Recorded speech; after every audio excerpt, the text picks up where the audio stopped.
Muy buenas noches, familia Genezaret. Bienvenido una vez más a su Escuela de la Visión. Continuando con la serie 8 características de una iglesia saludable, traigo ante ustedes lo que vendría siendo la tercera clase: espiritualidad contagiosa. Ahora bien, para comenzar, vamos a comenzar leyendo la carta a los Romanos, capítulo 12, versículos 11 y 12, que dice: no siendo perezosos en lo que requiere diligencia, siendo ardientes en espíritu, sirviendo al Señor, gozosos en la esperanza, pacientes en la tribulación, constantes en la oración. Ahora bien, antes de que podamos seguir desarrollando nuestro tema, vamos a desarrollar tres conceptos muy sencillos: espiritualidad, fervor y lo que significa contagiar. Ahora bien, espiritualidad: conjunto de principios o actitudes que constituyen la vida espiritual de una persona o de un colectivo. Fervor: interés grande o pasión con que se hace algo. Un ejemplo: trabajar con fervor. Contagiar: transmitir una idea, un sentimiento o una actitud de una persona a otra, desarrollándolo en el ámbito social. Ahora bien, al hablar de lo que significa espiritualidad contagiosa, no podemos simplemente hacer mención al hecho de solo orar y meditar en la palabra, ya que la espiritualidad contagiosa es algo que no es algo que es pasivo o inerte. Para mí es todo lo contrario. Considero que cuando somos espirituales, en nosotros crece la necesidad y a su vez la conciencia por la necesidad que podemos encontrar fuera de nuestro entorno. Ahora bien, en nosotros se manifiesta una conducta que transmite una energía de esperanza y de fe. Ese ego que en muchas ocasiones nos nubla desaparece. Y es el ego que nos aparta del propósito principal. Esta necesidad que crece en nosotros por querer transmitir lo que el Señor ya ha depositado en nosotros, nos hace correr esa escama que nos nubla y que no nos permite ver mucho más allá. Es la que no nos permite avanzar y llevar nuevas de salvación. Por eso que la espiritualidad contagiosa para mí no es algo que es inerte, por el contrario, es algo que nos impulsa a ir a más y por más, y así poder transmitir la alegría, el amor y la paz que el Señor ya nos ha dado.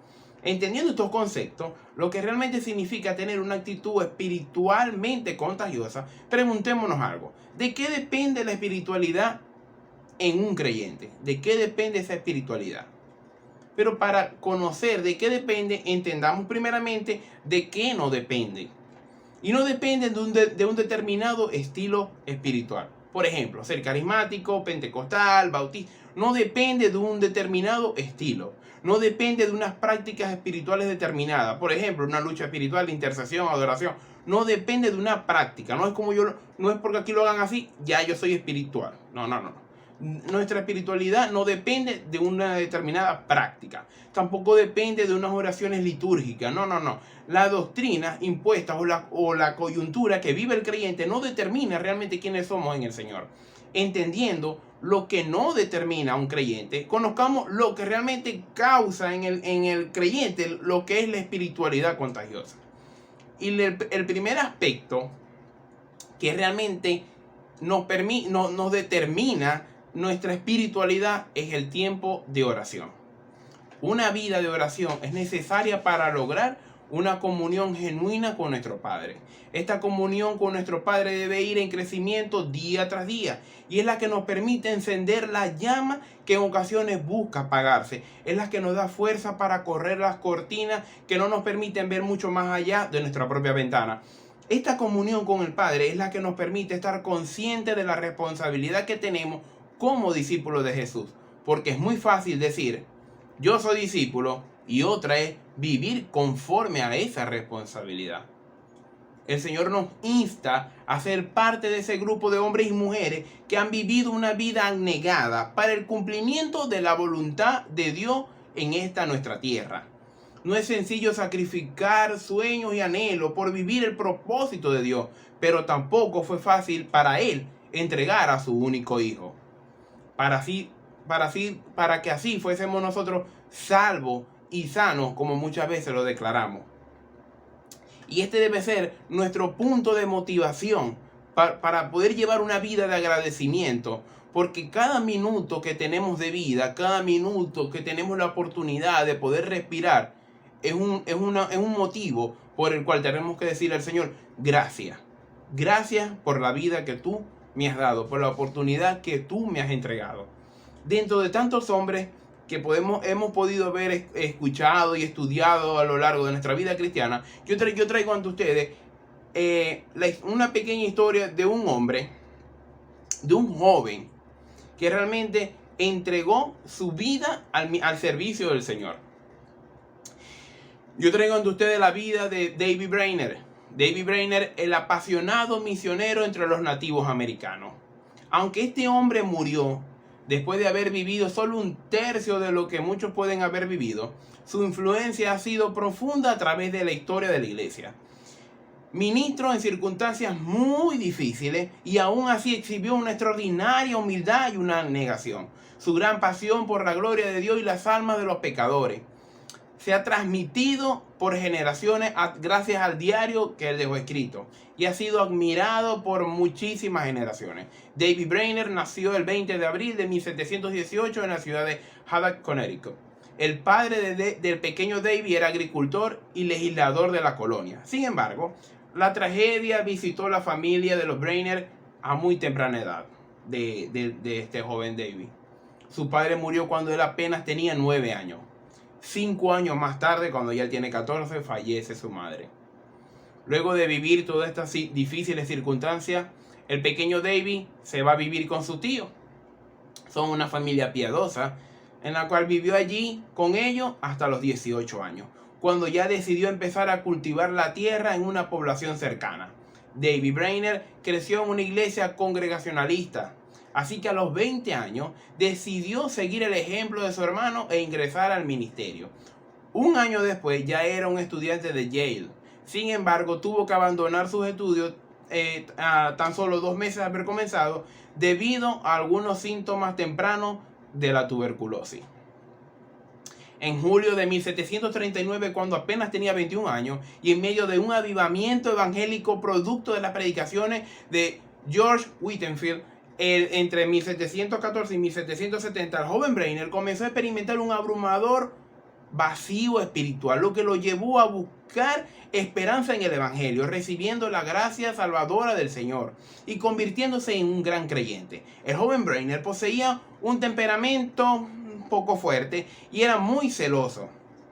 Poseía unos celos desenfrenados, lo que le produjo muchos problemas durante todos sus estudios.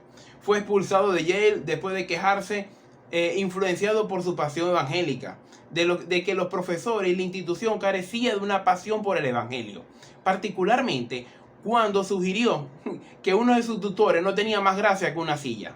Brainerd estudiaba para convertirse en ministro, pero después de la expulsión ni Harvard ni ninguna otra universidad europea lo quería ordenar. Entonces David escuchó el llamado, atendió el llamado de convertirse en misionero, y en noviembre de 1742 la Sociedad de Escocia para la propagación del conocimiento de Cristo le propuso que sirviera como misionero en las tribus indígenas americanas.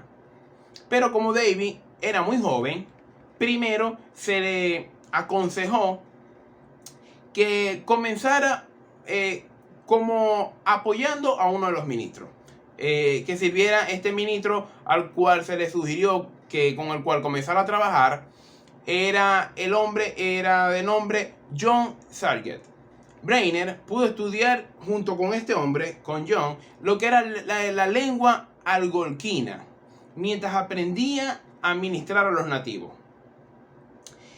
Pero, como les había dicho anteriormente, ya David había comenzado a aparecerle síntomas de tuberculosis, y es cuando su cuerpo comienza a debilitarse. La enfermedad comienza a batallar con este gran joven, lo que constantemente a él le hundía en enfermedad, en sentimientos de duda e insuficiencia. También sufría de depresiones constantes, en gran medida causada por la soledad, lo cual constituyó una carga que tuvo que soportar durante todo el tiempo que tuvo de vida. En su diario hay referencias repetidas al hecho de que se sentía indigno.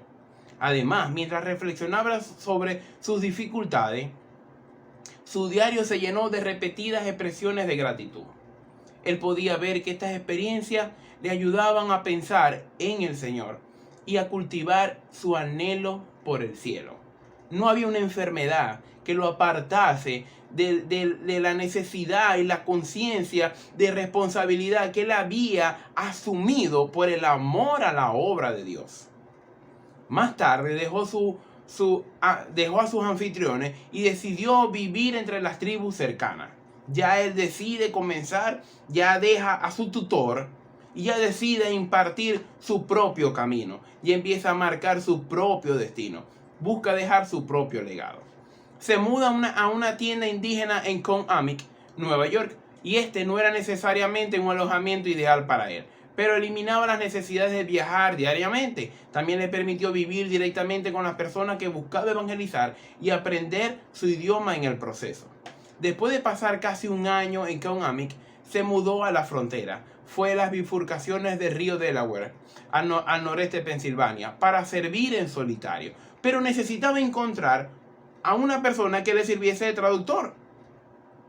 En esto conoce a uno de los indígenas llamado Moses Tatamy. En 1690, entre 1690 y 1760 se desarrolla toda esta parte de la historia, quien eventualmente se convierte en su traductor y en el primer converso de su ministerio. Comenzó a hacer viajes a las regiones circundantes para buscar nuevas oportunidades para difundir el evangelio. Allí estuvo expuesto con frecuencia a las inclemencias de la inhóspita región en la que se encontraba, y asumiendo la gravedad de la enfermedad que poseía, los síntomas de tuberculosis cada vez fueron empeorando. Pero el aliento llegó cuando comenzó a presenciar el fruto de su trabajo. Durante uno de sus viajes, Brainerd predicó en una aldea indígena. Entre los nativos existía una joven que era hija de uno de los notables jefes. Su familia había sido terriblemente maltratada por los colonos blancos. Sin embargo, al escuchar a Brainerd predicar, el espíritu comenzó a moverse en medio de todos ellos y ella llegó a la fe en Cristo. Más tarde recordaría a sus hijos que Brainerd fue la primera persona blanca que ella amó. Uno de los nietos de la nativa escribía más adelante en la historia que ella amaba muchísimo a David Brainerd. Pero ¿por qué lo amaba tanto? Por el mismo amor que David Brainerd tenía para con el Padre Celestial, que estaba dispuesto a soportar las dificultades, viajar por las montañas, sufrir hambre y dormir en el suelo, para poder servir bien a su gente. Y todo por el amor a Cristo. Y teniendo en cuenta que poseía una enfermedad que le estaba destruyendo la vida. La conversión de esta mujer marcó un punto de inflexión en lo que vendría siendo el ministerio de Brainerd. En cuestiones de días se observó una sensibilidad espiritual enorme entre los indígenas. Mientras muchos más venían a Cristo, mientras más predicaban, más venían a Cristo. Y en ello existía una ansiedad por buscar y conocer la nueva fe. Pero la salud de Brainerd comenzó a complicarse con los rigores de su ministerio itinerante. Su acelerado avance de la tuberculosis comenzó a registrar sus expectativas del cielo en su diario. Cuando se dio cuenta de lo que era inevitable, que era la muerte, él comienza a escribir: "Oh, qué bendición es estar habitualmente preparado para la muerte". Él lo escribía en su diario. Qué bendición es estar habitualmente preparado para su muerte. Debía buscar reposo David Brainerd. Así que ya en 1747 se despide de sus preciosos creyentes y abandona la frontera indígena. Buscando ayuda, se dirigió a la casa de Jonathan y Sarah Edwards en Massachusetts, a donde llegó en mayo. Un médico experimentado visitó la casa de los Edwards para evaluar el estado en el que él se encontraba, solo para darle la terrible noticia que no existía ninguna posibilidad de que él se pudiese recuperar. Sin embargo, Brainerd reunió todas las fuerzas posibles para viajar 160 kilómetros hasta Boston para entregar el reporte de su trabajo como misionero. Después de casi morir durante su viaje, regresa a la casa de los Edwards para pasar sus últimos meses de vida. En una ocasión, cuenta Jonathan Edwards, reunió a toda la familia alrededor de David Brainerd. para reflexionar sobre la gloria y la bondad de Dios. El propio Edward reflexionaría más tarde sobre cómo Brainerd habló sobre su querida congregación con una ternura tal que lo interrumpían las lágrimas de las personas que lo escuchaban. Brainerd insistió en que sus diarios y todos sus escritos fuesen quemados, fuesen destruidos, pero sus allegados no pudieron cumplir con su deseo, sino que los guardaron con el objetivo de que otros se beneficiaran de la profunda riqueza espiritual que contienen dichos escritos. David Brainerd muere el 10 de octubre de 1747, cuando apenas tenía 29 años de edad. Después de haber sido cristiano por 8 años y misionero por 4 más, sin embargo, es probable que nadie haya tenido una influencia tan grande en el movimiento misionero moderno como la tuvo David Brainerd. La admiración que se siente hoy por este joven es una cuestión irónica, ya que en muchos aspectos, digamos, fue un fracaso. Su vida plagada de mala salud, sus dudas, depresiones constantes por frustraciones que lo determinaban, no lo apartaba del amor, de la necesidad, de la responsabilidad que él había asumido por cumplir la voluntad del Padre. La vida y el ministerio de este joven son un recordatorio para cada uno de nosotros el día de hoy de que lo que realmente nos debe importar a nosotros es el servicio a Dios. Pero ahora bien, ¿pero cómo recibimos ese impulso? Se preguntarán. Ese impulso para seguir adelante. Como ya lo dijimos, primeramente manteniendo un tiempo de oración. David Brainerd buscaba constantemente al Señor. Él decidió morir a su propio ego, morir a sus propias necesidades, morir a la carne, para que en él creciera el amor, la bondad, la misericordia y el poder que solo el Espíritu Santo le podía dar. Pero este crecer no es simplemente por la oración. Necesitamos algo más que la oración. La oración es una parte fundamental, pero ya necesita una compañía, y es la lectura de la palabra. Es nuestro tiempo para conocer la palabra de Dios, la palabra que se nos es revelada a nuestras vidas. Cuán importante y cuán nutritivo para nuestra vida es el poseer un tiempo para la lectura de la palabra de Dios. Ahora, ¿por qué la tenemos que leer? ¿Por qué? Porque es la única manera de vivir continuamente consciente de la grandeza, la santidad y las exigencias de Dios. La palabra de Dios es nuestro lente de aumento que nos permite ver mucho más allá. La palabra de Dios es la verdad que se nos es revelada a nuestras vidas. Es la que nos impulsa, es el propulsor que nos permite ser contagiados para así poder buscar a contagiar de manera masiva de lo que es la verdad de Cristo. Salmo 1, del 1 al 6 nos dice: bienaventurado el varón que no anduvo en consejos de malos, ni estuvo en caminos de pecadores, ni en silla de escarnecedores se ha sentado, sino que en la ley de Jehová está su delicia, y en su ley medita de día y de noche. Será como árbol plantado junto a corrientes de agua, que da fruto en su tiempo y su hoja no cae, y todo lo que hace prosperará. No así los malos, que son como el tamo que arrebata el viento. Por tanto, no se levantarán los malos en el juicio, ni los pecadores en la congregación de los justos, porque Jehová conoce el camino de los justos, mas la senda de los malos perecerá. Necesitamos tener tiempo de oración y tiempo de la lectura de la palabra. Necesitamos nutrirnos, necesitamos crecer en la palabra, necesitamos poder ser contagiados para contagiar. Ahora bien, ¿cómo debe ser nuestro entusiasmo dentro de la congregación y cómo debe ser nuestro entusiasmo para con los demás para los demás hermanos dentro de la congregación? Cuando somos auténticos discípulos de Jesús, servimos a Dios con amor y compasión, con la responsabilidad de involucrarnos como hijos agradecidos con el Padre y con el entusiasmo de un discípulo que busca cumplir con la tarea de extender el reino de Dios, y no cumpliendo las tareas por simple compromiso de quererlas cumplir porque se me fue ordenado, sino buscando vivir una fe genuina, una fe que entiende que Dios hace lo imposible mientras nosotros hacemos lo que es posible. Y me preguntarán, ¿qué es posible para nosotros? Orar, leer la palabra, predicar el Evangelio. También debemos buscar con fervor una vida íntima con el Padre. Buscar ser un transmisor del entusiasmo por la búsqueda de Dios. Debemos buscar mantener el fervor por la fe entre los hermanos de la fe y en nuestras vidas. Debemos buscar desarrollar en nosotros y en nuestra familia una cultura de agradecimiento por Dios.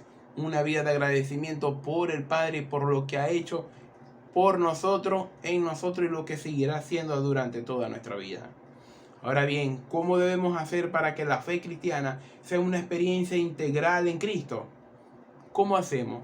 Intensificando nuestra vida de oración personal y nuestros altares familiares, proponiéndonos a que cada día aprendamos algo nuevo, algo que nos impacte, algo que nos motive a querer compartirlo con los demás, buscando servir a nuestro prójimo sin esperar nada a cambio, mostrando el verdadero amor de Cristo. Hoy muchas personas buscan servirles a otros esperando recibir algo. El verdadero amor de Cristo es el que nos impulsa a servir sin esperar ser servido, porque quien nos sirve ya nos ha servido desde el principio de los tiempos.